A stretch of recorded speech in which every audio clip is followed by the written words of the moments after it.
কারিমুল আবেগে অনেক কথা বললেন। আমরা সমাজ ব্যবস্থা পরিবর্তন করব। ব্যাপারটা হচ্ছে সত্যি যেভাবে আক্রমণ করছে আমাদেরকে, মানে এরা অনেক আটকে রাখার পরে ওরা কষ্টের চোটে বলে ফেলছে। কেন পাশে এসে দাঁড়িয়ে আছি যাতে কম বলে, বুঝতে পারছেন তো? ব্যাপারটা হচ্ছে এটাই, ওর টাইম নিয়ে নিচ্ছে ব্যাপারটা না, ওই যাতে কম বলে। কারণ এদেরকে ছেড়ে দিলে তো জানি আমি কি হবে, আমার থেকে ভালো এদেরকে জানবেন না। এদেরকে আটকে রাখার পরে যদি এই হয়, যদি এদেরকে ছেড়ে দিয়ে এরা কি করবে বুঝতে পেরেছেন তো? তাই আমাকে না কোনোদিন ছেড়ে দিতে হয় সেটা মাথায় নিয়ে চলুক না আপনারা যারা ডিস্টার্ব করছেন। তো ব্যাপারটা এই যে বিধানসভার বাইরের কথা, আমি ভুলে যাওয়ার ছেলেও নয়, আর আমার ভাইয়ের সাথে আমাকে দুগা মারলে আমার গায়ে কম লাগে। আমার ভাইয়ের দিকে কেউ যদি কেউ তাকায়, আমি তাকে ছেড়ে দেওয়ার ছেলে নয়। আমার 3টা ভাইকে শহীদ করেছে যে, যাদের জন্য একজন কিন্তু অলরেডি জেল খেটেছে, তার এখন ট্রায়াল শুরু হয়নি, জেল খেটেছে, এটা মাথায় রাখবেন। আর গুটি কয়েক বাকি আছে, তাদেরকেও আগামী দিনে জেল খাটাবো। আজকে যে ওপরে আছে খুব মজা নিচ্ছে, নিচের দিকে হাসছে। সময়ের কালে চক্রে কিন্তু নিচের লোক ওপরে উঠবে, ওপরের লোক নিচে নামবে, এটা মাথায় রাখুন।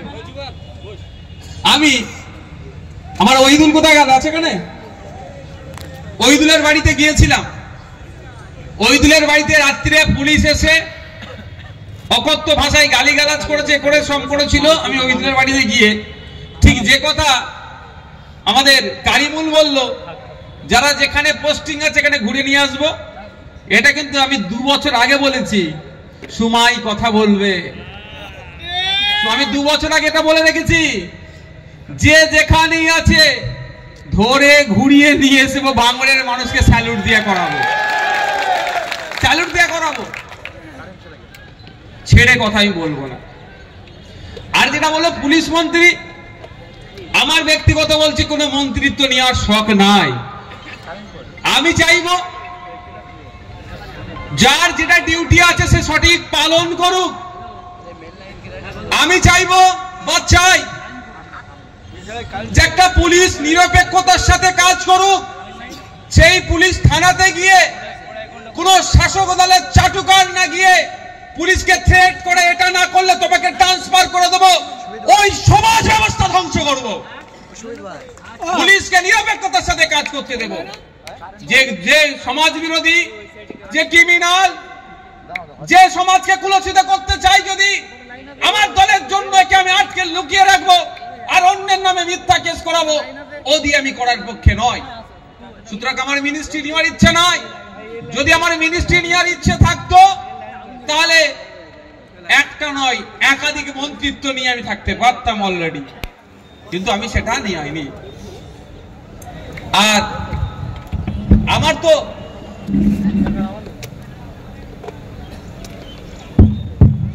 তো এই পুলিশের দিকে ঝোঁক নাই ভাই, আমার 2টো ঝোঁক বিশাল আছে। যদি কোনোদিন সুযোগ পাই, আমার কৃষক ভাইরা যারা আছেন, আপনাদের প্রচেষ্টায় পশ্চিম বাংলা শুধু নয় দেশের অর্থনীতির চাকা ঘুরছে, আপনাদেরকে আমরা সর্বোচ্চ আসনে তুলে নিয়ে যাওয়ার সেই পরিকল্পনা করার চেষ্টা করব। আমি আপনাদের জন্য, পুলিশ আমাকে মেরেছে, মিথ্যা কেস দিয়েছে, ওই তোলার সময় করেছে, আমাকে নয়, আমার ভাইদেরকে যারা করেছে তাদেরকে আইনের মাধ্যমে কমিশন বসে কাজ হবে। কিন্তু সাধারণের জন্য